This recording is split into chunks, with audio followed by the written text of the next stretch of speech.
Bismillahirrahmanirrahim. Assalamualaikum warahmatullahi wabarakatuh. Alhamdulilladzi ja'ala yauma jum'ati afdalal ayyamil usmu wa sa'atil mujamil masmu. Asyhadu an la ilaha illallah wahdahu wa asyhadu anna Muhammadan abduhu wa rasuluh. Allahumma shalli ala nuril anwar wa sirril asrar wa atriyakil aghyar wa miftahi babil yasar sayyidina Muhammadinil mukhtar wa alihil athhar wa samil akhyar adadana amilahi wa ifdalih amma ba'du. Fa ya ayyuhal hadirun usikum wa iyaya bi taqwallah faqad fazal muttaqun kama qala Allah fi Qur'anil azim. A'udzu billahi samil alim minasyaitonir rajim. Bismillahirrahmanirrahim wa ja'alnahum a'immatan yahduna bi amrina. Al-ayah. Puja-puji dan syukur kita panjatkan kepada Allah yang masih memberi kesempatan kepada kita untuk melakukan kebaikan dan memberi contoh kebaikan kepada orang lain. Dan sholawat beserta salam semoga tetap tercurah kepada Nabi besar Nabi Muhammad SAW yang menjadi uswah hasanah, yang menjadi contoh kebaikan bagi kita. Begitu pula kepada keluarga, sahabat, tabi'in, atba'ut tabi'in dan orang-orang yang soleh. Dan mudah-mudahan kita pun termasuk orang yang mengikuti sunnah beliau. Dan mudah-mudahan kita mendapat syafaatul udma fi yaumil jaza. Amin ya Allah ya rabbal alamin. Allah berfirman, wa ja'alnahum a'immatan yahduna bi amrina. Di setiap tempat, di setiap kurun, aku akan jadikan seorang a'immah, seorang pemimpin. Ya. Aku jadikan, kata Allah, wa ja'alnahum a'immatan yahduna bi amrina.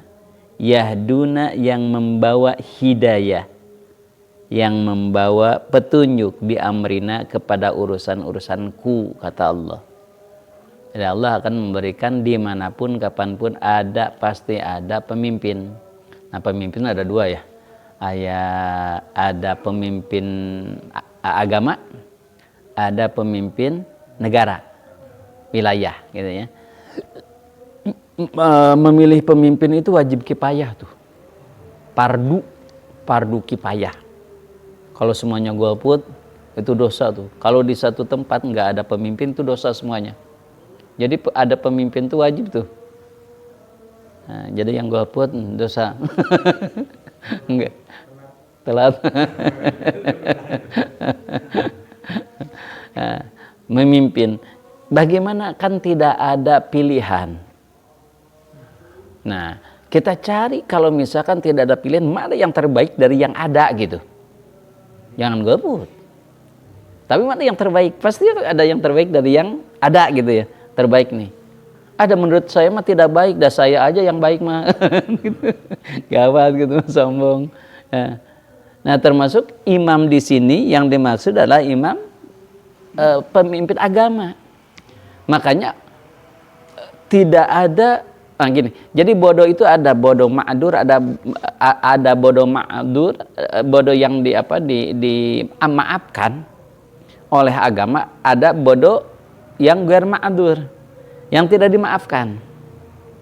Jadi kebodohan seseorang itu ada yang dimaafkan oleh Allah, ada yang tidak dimaafkan oleh Allah.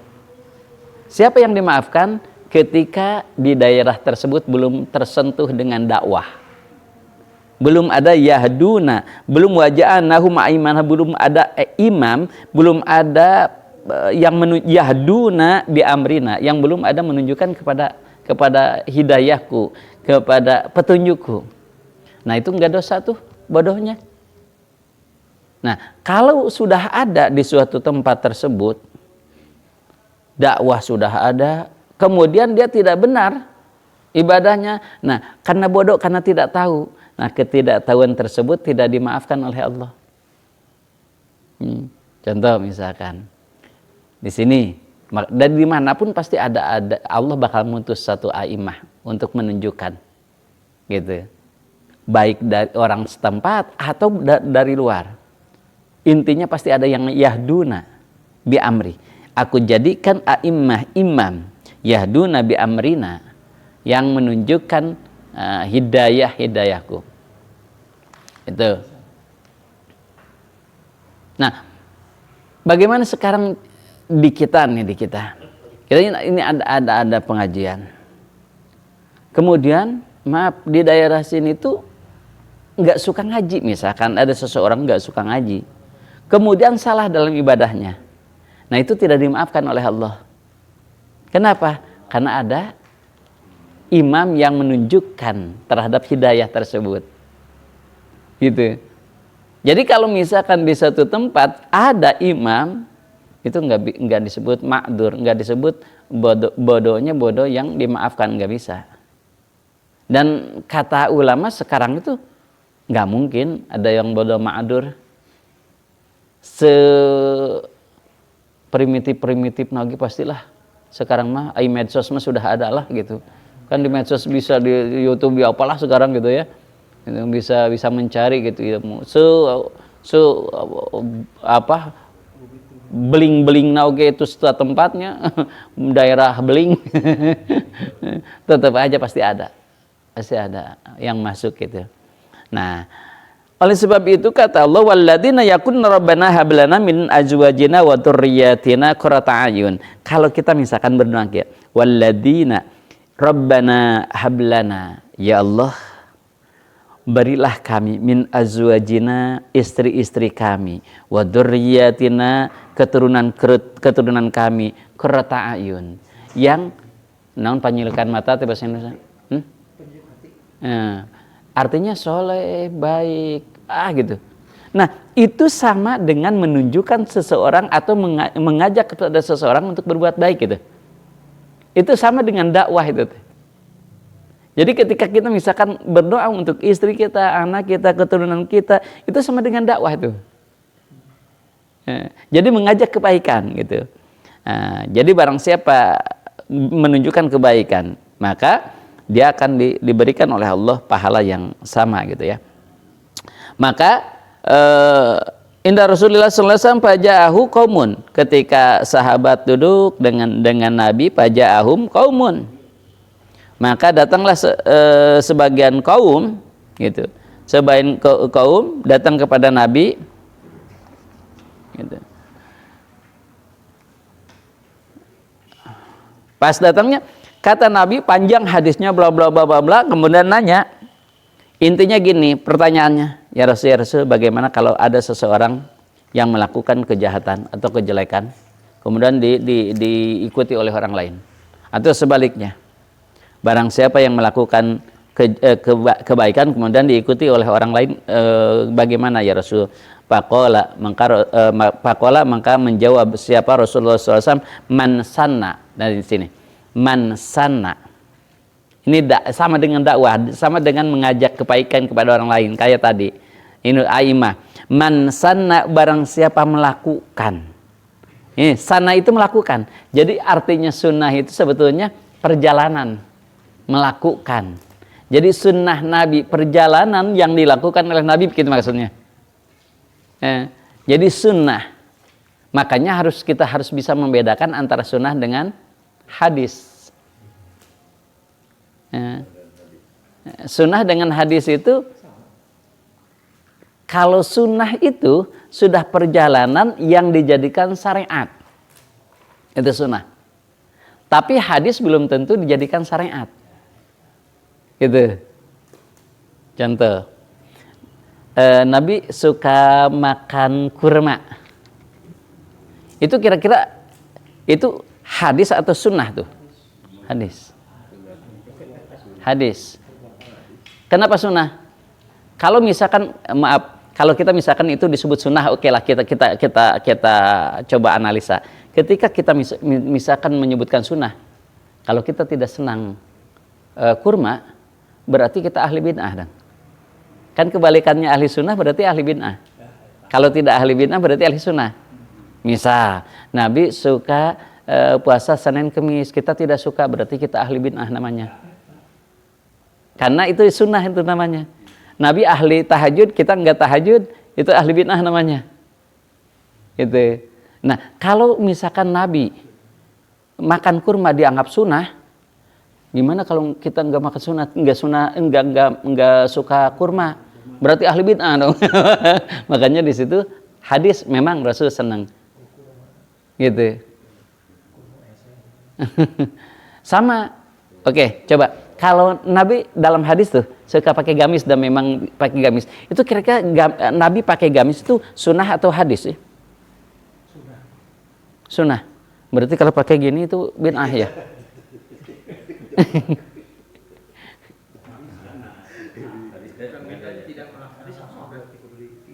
Iya kan nggak melaksanakan sunnah itu namanya bid'ah pada Rasul.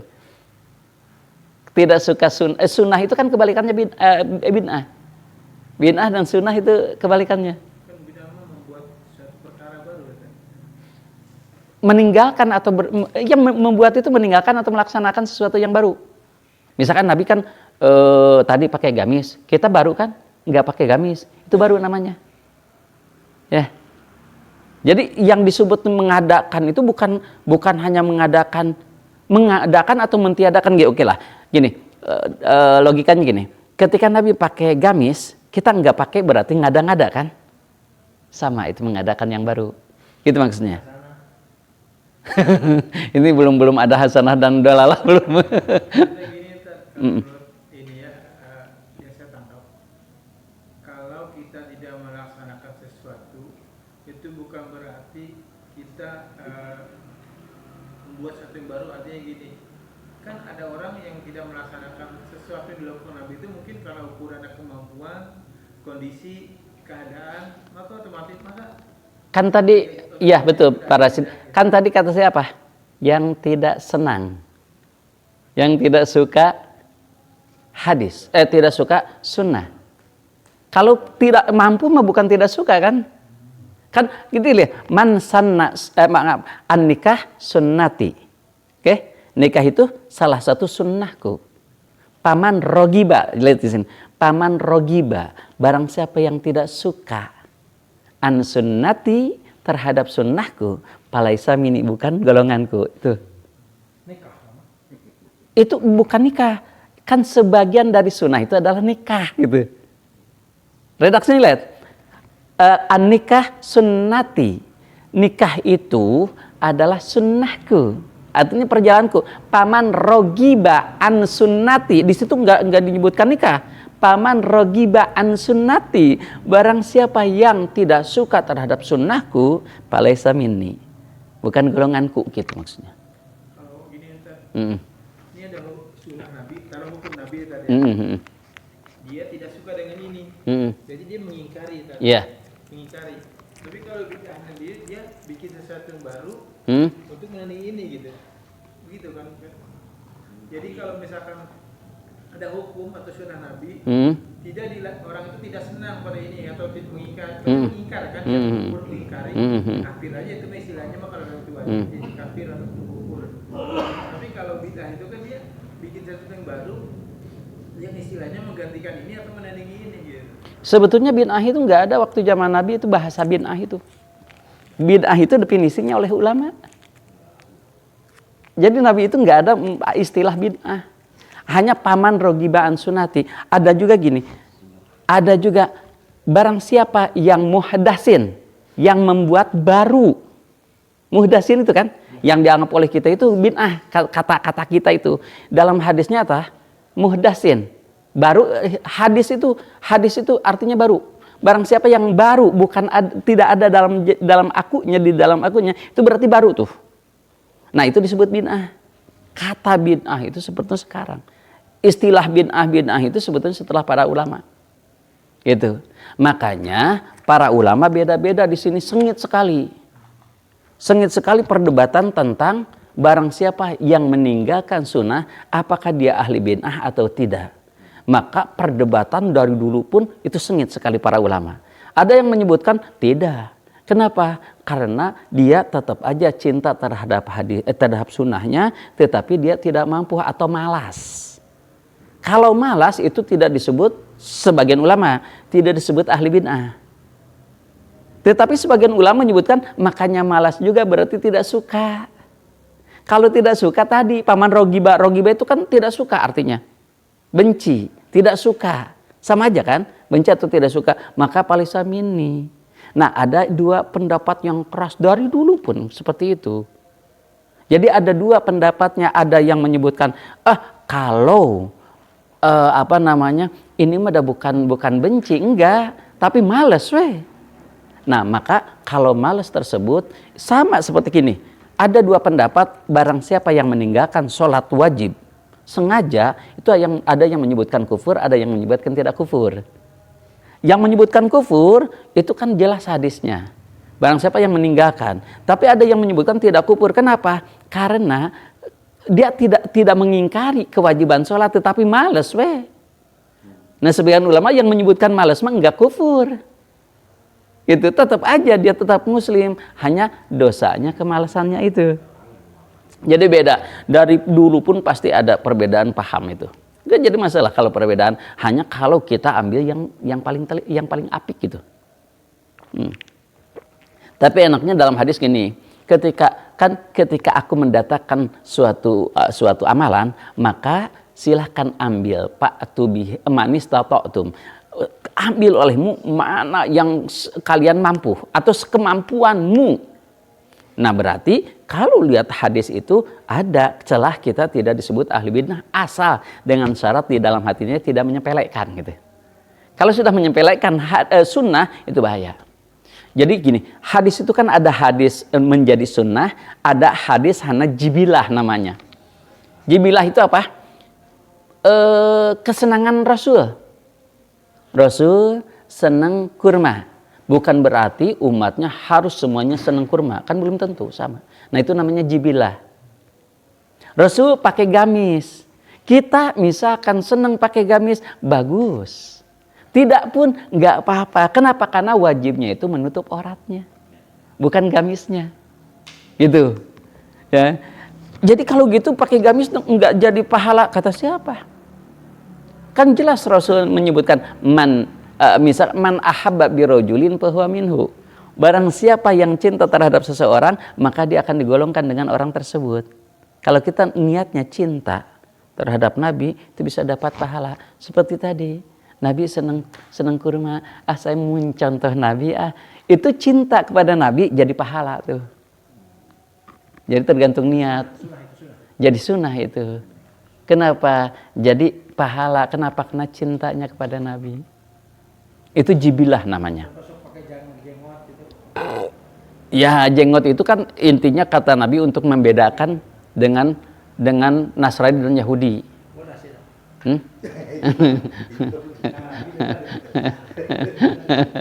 Itu untuk membedakan dengan orang Yahudi dan Nasrani gitu.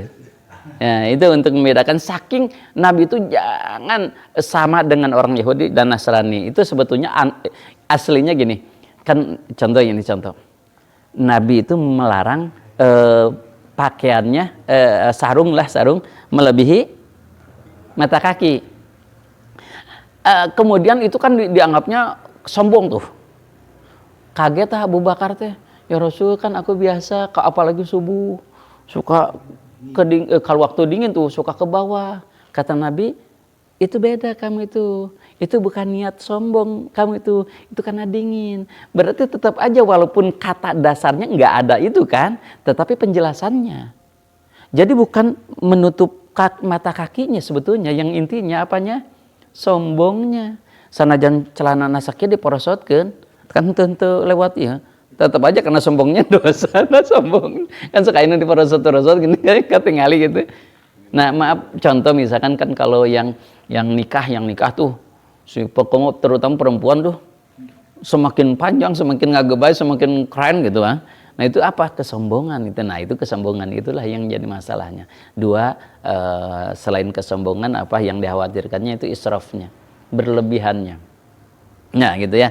Ulang lagi. Jadi kata Nabi man sanna, sekali lagi ke sini. Man sanna. Ini yang membantah bid'ah yang kita pahami secara terlek ya. Man sanna, barang siapa melakukan fil islami dalam Islam, dalam agama Islam maksudnya, sunnatan, satu sunnah, hasanatan yang baik. Nah, sunnah di sini bukan sunnah dari Nabi maksudnya, tetapi membuat sunnah kan di sini man sana. Sana di sini melakukan itulah. Man sana barang siapa melakukan fil islami dalam Islam sunnatan. Sunnah atau kelakuan lah. Kelakuan hasanatan yang baik. Kelakuan baiklah. Berarti belum ada di Rasulnya gitu ya.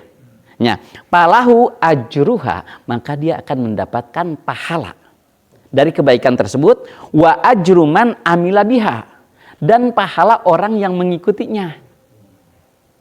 Gitu. Nah, ini celah, oh ternyata melakukan kebaikan dalam Islam itu boleh dong. Contoh misalkan kita ngaji pakai YouTube. Setelah gitu kan di YouTube tuh banyak yang nonton, ngikuti tah. Dari situ teh kita juga dapat melakukan kebaikan. Pada zaman Nabi kan nggak ada YouTube. Nggak apa-apa, itu kebaikan. Gitu. Jadi sunnah itu memang ada dua ya. Sunnah umum, ya. artian memang ya. yang baik. Ya. Sunnah khusus memang dicontohkan. Rasul, ya gitu. Dan tidak semua yang sekarang dicontohkan kan? Iya. Masih banyak yang baik gitu. Nah, yang ini yang hadisnya ini. Yang hadisnya ini katakan ada orang ya Rasul yang tadi nanya itu apa sih gimana kalau ada orang yang berbuat baik nih atau orang yang berbuat jahat seperti gimana, maka jawaban Rasul man sanna fil islami sunnatan hasanatan, maka saya itu sudah yakin Utsman bin Affan membukukan Al-Quran tidak diperintahkan oleh Rasul, tidak diajarkan oleh Rasul dan tidak dicontohkan oleh Rasul, tapi ditulis oleh Utsman, maka disebut sampai sekarang Rosam Utsmani. Itu bid'ah, ya, tapi itu melakukan kebaikan dalam Islam. Ini hadisnya. Jadi man sanna sunnatan hasanatan falahu ajruhu, maka dia dapat pahala untuk kebaikannya dan pahala orang-orang yang baca Quran. Coba bayangkan kalau nggak ada Quran gini. Berarti ketika orang yang baca Quran itu Utsman bin Affan dan tim itu dapat pahalanya. Yang pertamanya Abu Bakar. Ya, yang mengumpulkannya dulu tuh. Tapi kan yang dibukukan seperti ini mah Utsman tuh. Maka sampai sekarang kan disebutnya Rosam Utsmani atau tulisan Utsmani. 2. Utsman ketika mau khutbah, imam sudah mau khutbah, masyarakat belum datang. Waduh. Waktu zaman Nabi kan khutbah itu udah komplit semuanya.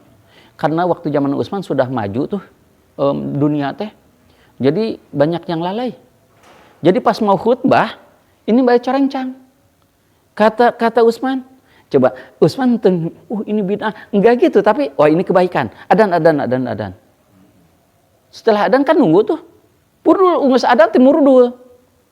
Nah, kemudian baru setelah datang banyak itu, imam datang, assalamualaikum, baru adan yang kedua. Utsman melakukan bid'ah. Kalau bid'ah semuanya dolalah, Utsman kan neraka. Abu Bakar kan neraka, Umar kan neraka, Ali kan neraka, pasti. Lamun itu dianggap bid'ah. Kenapa Abu Bakar? Yang mengumpulkan pertama ayat dan surah, tadinya Abu Bakar kan nggak mau. Tapi didesak oleh Umar. Kalau nggak dikumpulkan gimana nih? Ini bid'ah, nggak ada zaman Rasulnya. Dan Rasul tidak memerintah, juga Rasul tidak mencontohkan bid'ah, kata Abu Bakar kan gitu. Iya. Tapi kalau tidak dikumpulkan umat mati setelah kita, kalau yang hafal Quran sudah wafat semuanya, gimana pedoman hidup manusia? Udah nggak apa-apa. Disitulah istikharah Abu Bakar dan seterusnya, musyawarah, bikinlah bid'ah. Yang kedua, Baitul Mal pertama siapa yang membuat Baitul Mal? Zakat dikumpulkan Abu Bakar. Tuh. Kemudian yang memerangi orang yang tidak zakat, zaman Abu Bakar tuh. Kata Abu Bakar, serang tuh daerah tersebut karena tidak mau zakat. Kafir toh, seranglah. Padahal zaman Rasul tidak ada. Itu bid'ah. Kalau semua bid'ah itu neraka bahaya. Maka ini hadis. Mereka itu ahli hadis yang tahu percis tentang Nabi dan tentang hadis. Kalau dianggap bid'ah, aduh gawat. Aduh ya. Utsman banyak juga, Abu Bakar banyak, Umar banyak. Ya termasuk yang terkenal lah. Umar itu apa yang terkenal bid'ahnya? Tarawihnya? Diperjamaahkan. Diberjamaahkan itu ke zaman Nabi mah kan nggak diberjamaahkan. Nggak ada Nabi berjamaah tarawih. Sendiri-sendiri. Waktu Umar baru, ya itu orang Islam sendiri-sendiri. Kan Islam itu bersatu dong. Wala tafarruqu. Maka memberjamaahkan itu kata Umar kan mengakui ini bid'ah yang paling baik kata Umar. Maksudnya yang tidak ada zaman Rasulnya gitu. Ini yang terbaik kata Umar. Ustaz, hadis tadi kan dalam urusan agama ya. Iya. Logikanya dalam urusan dunia apalagi ya? Ya jelas lah. Itu kenapa? Karena ada hadis yang lain, dunia itu kamu yang lebih tahu daripada aku kata Rasul. Kenapa? Karena dunia itu tidak dipiwarang oke. Semuanya ya gitu. Nah, jadi mansana sunatan hasanatan gitu ya. Nah, itu tidak dikurangi sedikit pun pahalanya. Contoh gini, ini mansana tuh, maaf misalkan ini. Ketika waktu zaman Nabi kan nggak dibagus-bagus nih. Di zaman kita itu kalau nggak dibagus-bagus, misalkan masjid yang terlaku. Nyaman tuh enak, terlaku, kurang tidak halus-halus, kan itu mansana tuh. Kebaikan supaya apa? Tertarik orang-orang. Mau itu bisa jadi mansana itu. Kalau niatnya memang untuk menarik supaya nyaman, supaya tenang gitu ya. Dia bagus-bagus tuh gitu. Kan orang ge mau di masjid anu enak ada genah gitu. Tapi nu bagbag buruk siga kieu ya masih bagbag buruk maksudnya kemah halus. Kurang nyaman kan gitu. Gitu bararau terus macam-macam gitu ya. Nah, sebaliknya gitu. Jadi kata Rasul di sini hadisnya waman sanna. Nah, waman sana, dan barang siapa yang melakukan sunnah. Sana itu sunnah ya. Pil islami sunnatan. Tapi sunnatannya sayyiatan. Jadi sunnah di sini bukan sunnah yang kita bayangkan sunnah dari Rasul. Oh gitu ya. Tapi sunnah itu kelakuan gitulah. Perilaku atau kelakuan sayyiatan yang jelek. Engkau sunnah tapi jelek. Sunnatan sayyiatan tadi kan sunnatan hasanatan. Kalau ini sunnatan sayyiatan. Karena alaihi wijruha, maka dia mendapatkan siksanya dan siksa orang-orang setelahnya yang mengikuti dia. Contoh misalkan misalkan kita bikin tempat judi misal, setelah kita wafat itu tempatnya terusnya berkembang judi tahun kita dapat pak siksanya terus gitu ngalir itu. Pokoknya apapun kelakuan kita diikuti oleh orang lain, kita kena figur misalkan diikuti oleh orang lain, terus aja siksanya. Aspirasi. Ya itu mansana sayatan. Jadi sama itu tidak dikurangi sedikit pun ya. Min ghairi ayyan qasa min wijriha syai'un, hadis riwayat Muslim ya. Ini hadis riwayat Muslim dari Abi Umar ya. Jarir ya, bin Abdullah ya, sahabat Jarir. Ini hadis riwayat Muslim ya. Jadi sunnah itu ya kita kadang-kadang suka apa namanya terkotak ya, yang dianggap sunnah itu syariat lah gitu ya. Kalau sunnah yang kita bayang itu syariat gitu lah ya. Padahal tidak semuanya sunnah itu syariat. Seperti ini digambarkan oleh Rasul, sunnah itu ada sunnah hasanah, sunnah sayyi'ah. Mata aneh kalau menyebutkan, wah sunnah mah tidak ada sunnah jelek, nggak ada. Ini sunnah, sunnatan hasanatan dan sunnatan sayyi'atan. Jadi sunnah di sini bukan sunnah yang kita bayangkan yang syariat disunahkan gitu maksudnya. Tapi ini kelakuan. Jadi barang siapa melakukan sesuatu yang baru dalam Islam tuh, dalam Islam berarti dalam agama maksudnya dalam Islam. Kebaikan tuh maka diikuti dapat pahala terus. Kejelekan sama, kita juga dapat. Mata kata ustadz sekarang mah disebut apa? Dosa jariah cina ya gitu. Dosa jariah. Lain amal wae nu jadi jariah. Sedekah jariah. Ya, dosa jariah gitu nya, ngajariahan dosanya gitu. Makanya kalau misalkan gini, kita terdapat wasiat tuh. Dapat wasiat. Misalkan gini, yang kamu tuh anak bapak yang terbesar. Nanti pas bapak meninggal, bapak wasiat ya.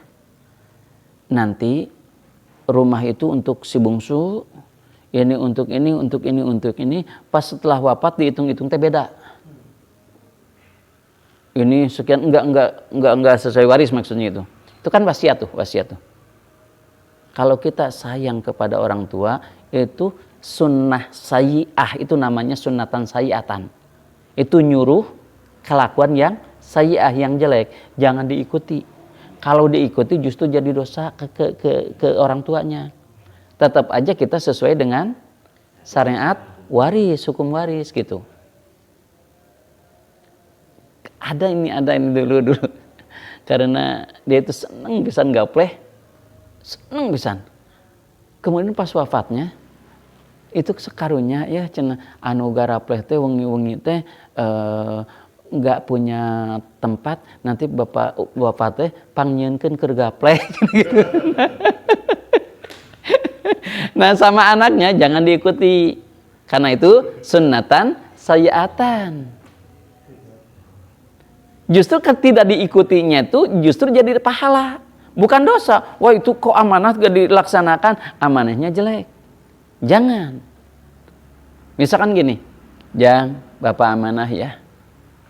Kalau nanti Bapak udah meninggal, Ujang jangan sekali-kali meninggalkan sholat 5 waktu.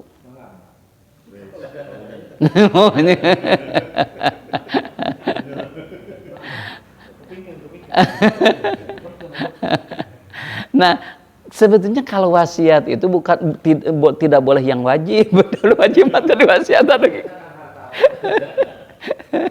yang sunnah gitu. Nanti ya bagian Ujang 2 kali lipat dari Nyai ya itu boleh diwasiatkan. Tapi kalau misalkan wasiatnya jangan sampai tidak menggunakan hukum waris, nah itu bagus gitu. Jadi tidak boleh kita mewasiatkan, bukan tidak boleh, memang percuma atau mewasiatkan sesuatu yang sudah wajib memang gitu. Kenaonnya gitu. Ujang, kalau Ujang misalkan nanti sudah mampu, Bapak wasiat, Ujang nanti haji ya. Gak usah diwasiatan juga itu kan. Memang sudah wajib. Ganti Cecep ayah di Cecep. Saya gini, kejadian sama ibu saya. Waktu beliau masih hidup, nanti kalau Umi meninggal, jangan ditumpuk sama ayah karena makam ayah dekat orang. Inilah Ustaz istilahnya di perkampungan. Ini kalau kesana suka terganggu. Nah, pas begitu meninggal kita nggak ngikutin, kita kompromi sama kata, ya udahlah nggak apa-apa daripada di sana posisi memang agak susah, udah aja lah. Didobelin ya Ustaz. Dan waktu dia hidup nggak mau didobel dia karena kalau orang tua saya yang bapak ini dekat perkampungan gitu. Alasannya nggak di ini apa? Alasannya boleh nggak ditumpuk apa? Karena posisi udah penuh gitu Ustaz. Yang dia jangan ditumpuk teh alasannya apa? Alasannya ini almarhum masih hidup, kalau suka ke makam orang tua saya bapak terlalu banyak karena dekat kampung gitu Ustaz. Jadi kadang-kadang suka anak kecil suka main dimakan gitu. Nah dia nggak mau. Pada akhirnya ibu saya meninggal, kakak saya bilang udahlah, gak apa-apa lah kita tumpuk aja daripada di sana agak susah. Makan kan di Jakarta Ustaz posisi kalau tidak ditumpuk agak susahnya. Satu memang yang dekat makam orang tua saya yang laki ini dekat dari rumah. Ada juga jauh dipisah, udah kita jadi nggak repot misalkan kita mau ziarah. Itu gimana Ustaz hukumnya Ustaz? Alasannya dulu ya. Berarti kesulitan cari makamnya yang di tempat ada tapi jauh Ustaz dari rumah. Enggak, maksudnya si ibunya alasan jangan ditumpuk teh alasan karena dekat penduduk gitu makamnya gitu Ustaz. Suka buat mainan anak-anak. Suka buat anak-anak pada main gitu, pada ngumpul dekat warung posisi. Kuburannya buat kuburan orang tua gitu. Kacamata dia waktu hidup. Waktu hidup gitu. Jadi itu daerah perkampungan, nggak terurus lah gitu. Anak-anak juga suka main kuburan. Lah. Nah, jadi nggak mau dikubur di tempat seperti itu. Gitu. Nggak mau ditumpuk aja gitu. Cari aja. Apaan itu mah bukan ditumpuk, bisa saja nggak ditumpuk. Ini kan yang kebayang sama saya itu pada saat ditumpuk ya. Ditumpuk itu berarti digali lagi bukan di pinggirnya, bukan di pinggirnya kan. Nah, berarti dia ada alasan tak kan ya. Kalau alasannya syar'i itu kita lakukan, kalau tidak syar'i berarti enggak. Makanya saya nanyanya alasan si ibu kira-kira apa sih gitu. Nggak mau karena dia waktu dia masih hidup kalau di kesana nengok gitu penjara banyak orang gitu dekat ada warung. Oh, berarti bukan ditumpuk, maksudnya jangan di tempat itu mungkinnya gitu ya. Ya, jangan Inti, ditumpuk aja. Maksudnya Jangan di tempat itu, jangan di Jadi satuin gitu. Kan di Bandung mah banyak kan. iya, maksudnya kan tidak disatukan teh kenapa alasannya? Kalau tidak boleh di tempat itu mah jelas kagiridik kan. Tapi kalau ditumpuk mah alasannya apa? Nggak mau ditumpuk itu kan? Karena deket ini start perkampungan udah gitu deket warung kopi gitu, suka ngumpul anak-anak suka main di situ. Jadi mau bisa aja mengganggu lah menurut dia nggak enak. Gitu. Itu gimana saat saya berembuk sama keluarga udahlah kita tumpuk aja lah gitu. Iya. Jadi pada ini Ustadz teh yang ditanyakan enggak mau ditumpuk itu, enggak mau Ditumpuk atau tidak mau si ibu ini apakah karena enggak mau ditumpuk atau enggak mau tempatnya gitu. Nggak ditumpuk mau, cuman jangan kalau bisa jangan di situ. Oh, berarti jangan di situ tempatnya gitu kan ya, kagiridigna berarti ya gitu. Berarti bukan ditumpuknya kan? Ya maksudnya alasannya bukan karena nggak mau ditumpuknya tapi kagiridignya kan. Nah sebetulnya kan kagiridig itu sebenarnya kan Nabi juga mengatakan gini.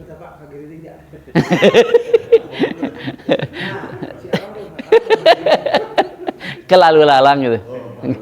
Kelangkahan gitu. Kelalu lalangan gitu ya. Nah, gini kita cari syariatnya gini. Ini intinya gini.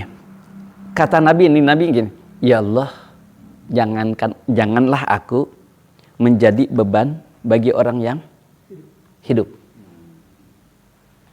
Jadi intinya kalau menjadi beban bagi orang yang hidup itu tidak boleh. Artinya, berarti kalau tidak boleh berarti dilanggar nggak dosa gitu intinya. Gitu. Yang kedua, hukumnya gini. Ketika ada makam, kita bagusnya kata Nabi itu nggak boleh pakai sendal kalau ke makam. Kenapa? Karena sendal itu dunia.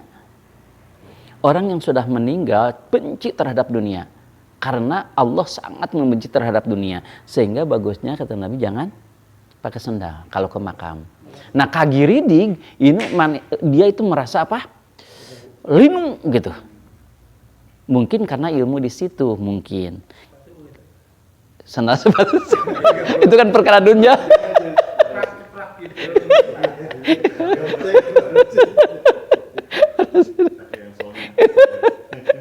Ini tekstual dari sana ya sana.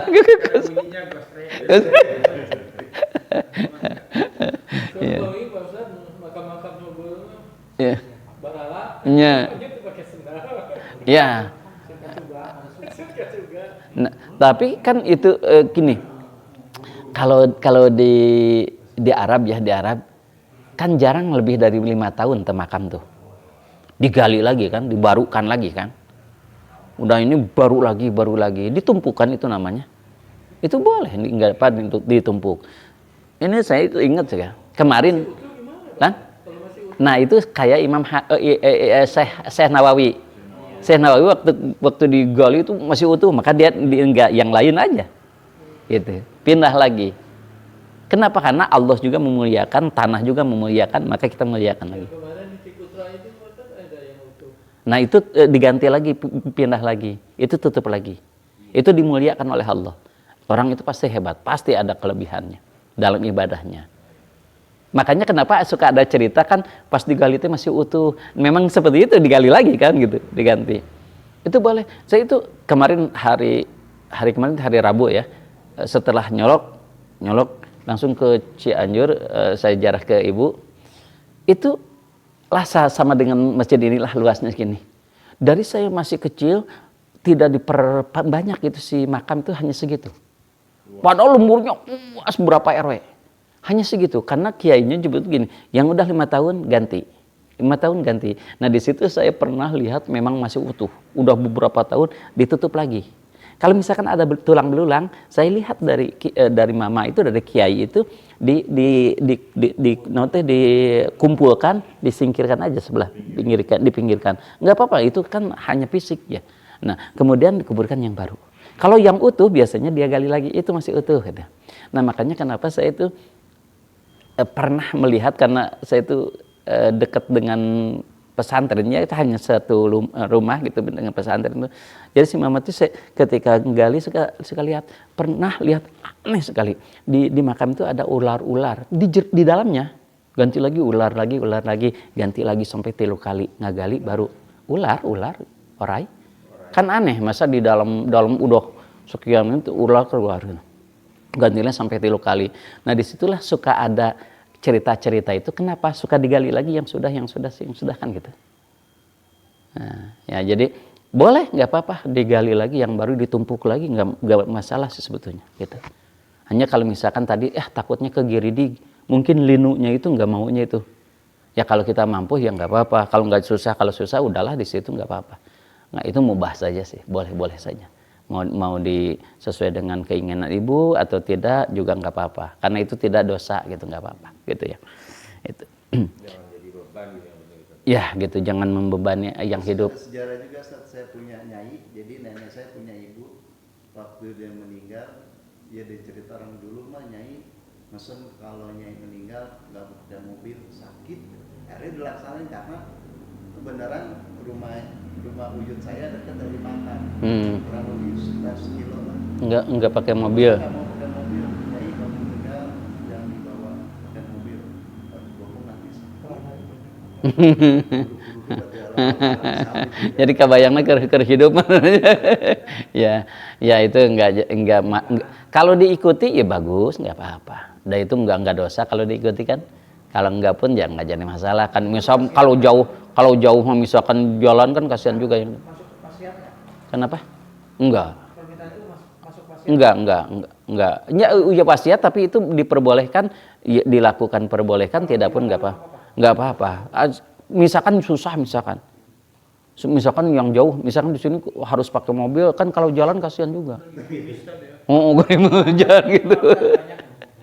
Kayak upami emak meninggal, itu hayang dikuburkan jeung bapak. Ya, makanya tadi kalau tidak susah yang hidupnya, kadang-kadang kan si emak teh misal jadi pindahkan jauh, misalkan susah, ya nggak jadi masalah kalau nggak pun gitu.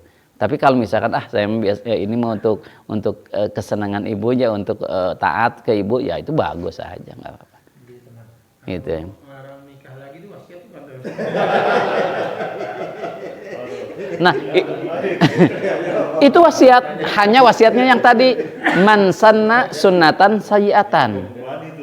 Jadi itu sunnahnya, sunnah sayyi'ahnya. Ya.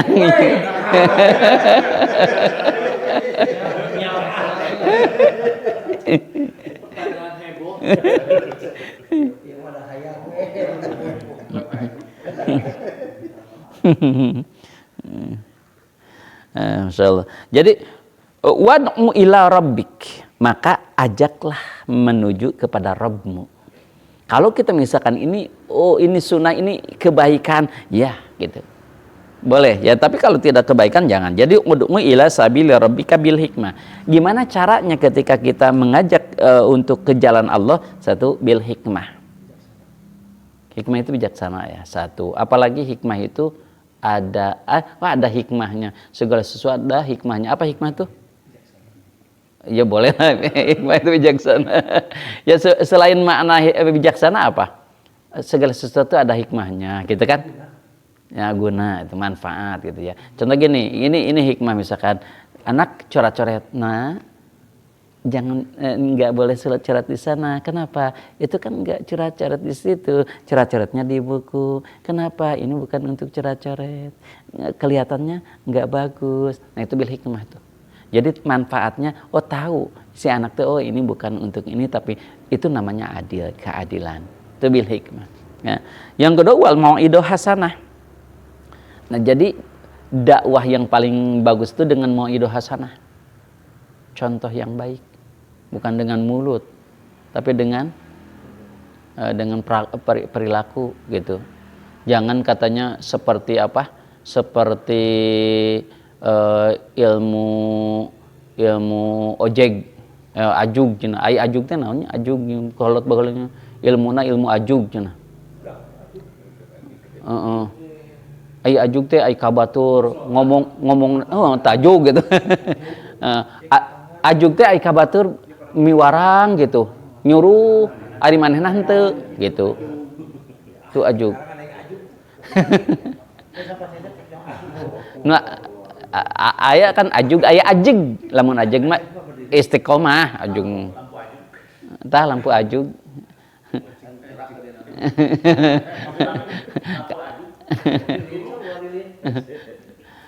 Nah, jangan juga seperti ajag kan, ilmu ajag.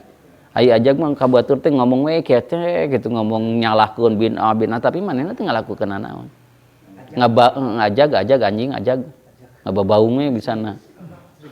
Serigala ya. Ajagnya. Aya oge siga ilmu ojeg. Aya ojeg naon? Daekna ngalakukeun teh lamun dibayar, aya duit. Aya dahareun namun eueuh embung.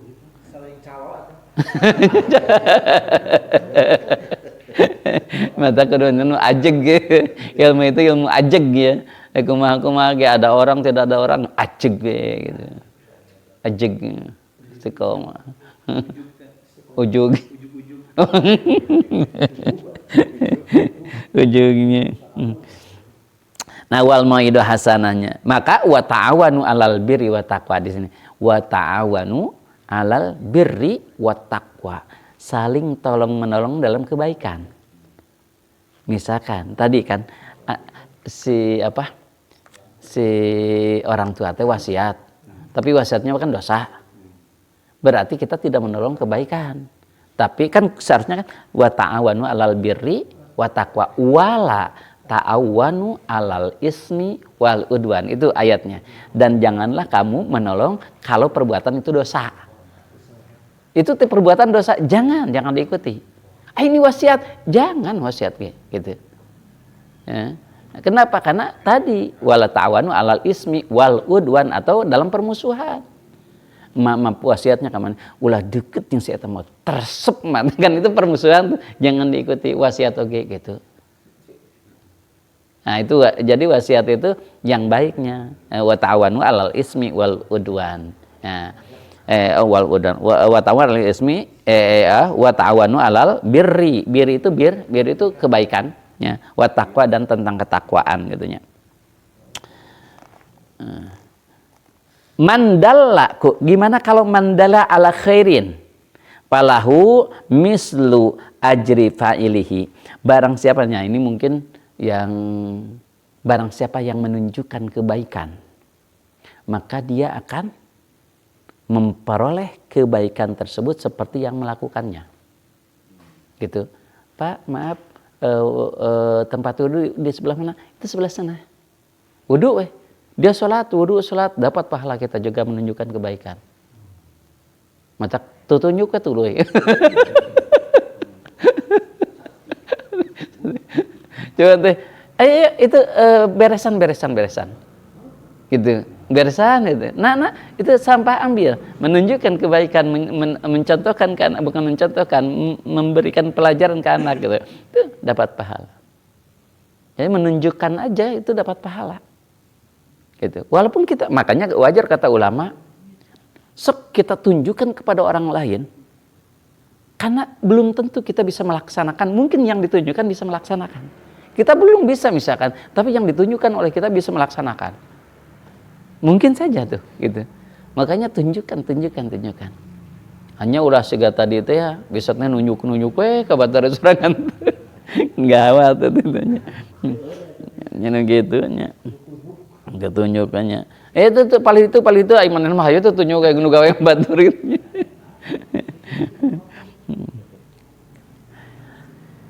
Nah, jadi manda gimana kalau ngajak ini mah? Tadi mah nunjuk, sekarang ngajak. Sama, manda'a ila hudan, barang siapa yang mengajak terhadap hidayah, terhadap pahala, maka dia dapat pahala seperti orang yang diajaknya. Gitu. Adan itu mengajak tuh. Jadi kalau adzan, mendengar dari suara adzan kita, ada 100 orang, berarti kita ngajak sholat kepada 100 orang. Kan dengan adzan kita dapat pahalanya, 100 tak pahalanya. Mata gede kene pahala adzan jadi daripada imamah. Pahala adzan itu pahalanya besar. Itu. Apalagi maghrib, bulan Ramadan, wah. Maghrib bulan Ramadan kan ditunggu. Wah, adzan gitu.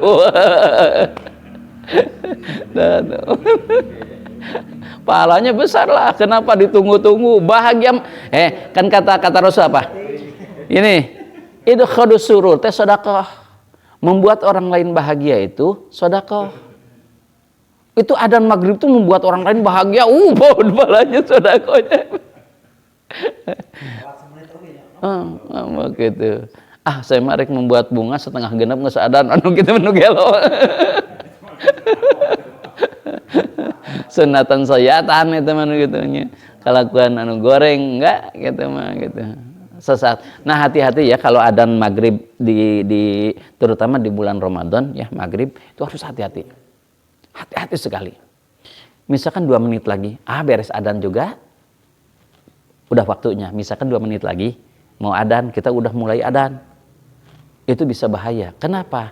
Beda adzan maghrib dengan adzan maghrib sekarang. Ramadan jangan sekarang beda. Kalau sekarang adzan itu geus beres adzan kakara ka masjid. Kalau adzan Ramadan karek Allahu Akbar mus celebek. Kurang 2 menit berarti tidak sah tah puasana. Siapa yang dosa? Yang adzan lah. Jangan cari yang paling duluan sih mana. TV ieu nu pangheulana mah.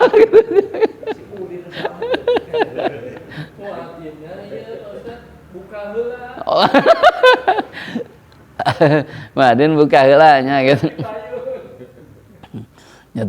Mukana tungkul apa net. Nah, jadi intinya kalau adannya itu mah bagus kan, adannya misalkan kalau buka dulu berarti udah waktunya. Pas kita buka teh enak. Dan yang kedua, mungkin saja kan ada orang yang subuh itu misalkan saya pas adzan subuh teh mau langsung sholat, kenapa? Karena mau berangkat kemana? Belum waktunya, pas adzan belum beres juga kan, langsung sholat dulu, kemudian dia berangkat, padahal belum waktunya, itu juga bahaya. Nggak sah lah, kan belum waktunya. Bukan harus selesai, harus sudah waktunya sih sebetulnya. Belum selesai juga nggak apa-apa. Dan sebetulnya kan waktu sholat bukan adzan sholat. Awal perintah sholat kan nggak ada adzan. Ya, awalnya. Jadi waktunya. Hanya yang dikhawatirkan kenapa ada yang menyebutkan Ustaz harus beres dulu adzannya. Karena takutnya kan jamnya kan beda-beda. Jam di sini itu dengan jam di masjid yang lain belum tentu sama loh. Iya, gitu. Kenapa? Karena jamnya, kalau waktunya mungkin sama kan gitu. Jam adzan jam sekian, tapi jam kita itu kan belum sama dengan jam orang lain gitu. Ada yang cepat gitu, ada. Gitu. Kalau HP mungkin ya. Makanya ukurannya itu yang sudah jelas aja gitu. Yang sudah jelas. Iya. Gitu.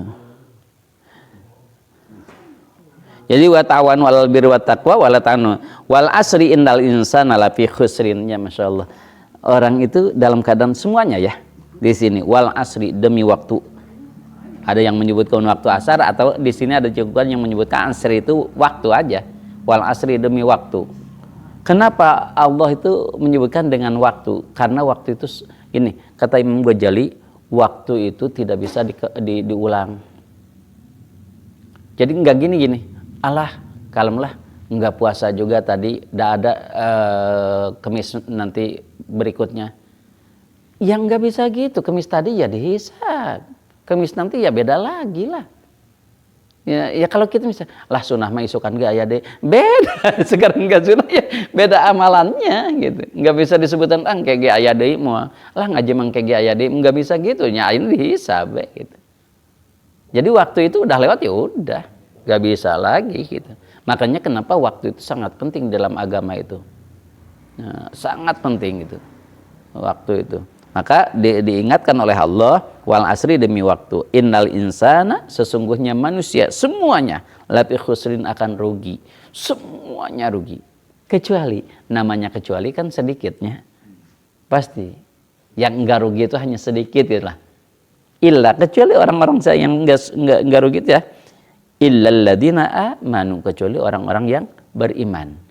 Dan tidak cukup iman. Makanya di sini pakai waw. Waw itu kan mutlaqul jam'i, artinya harus dikumpulkan. Satu, harus iman. Yang kedua apa? Wa amilus sholihat. Harus beramal soleh. Jadi tidak cukup iman saja. Saya mah percaya bahwa sholat cukuplah dengan saya mau sholat, nggak bisa. Harus dengan praknya amal solehnya. Itu.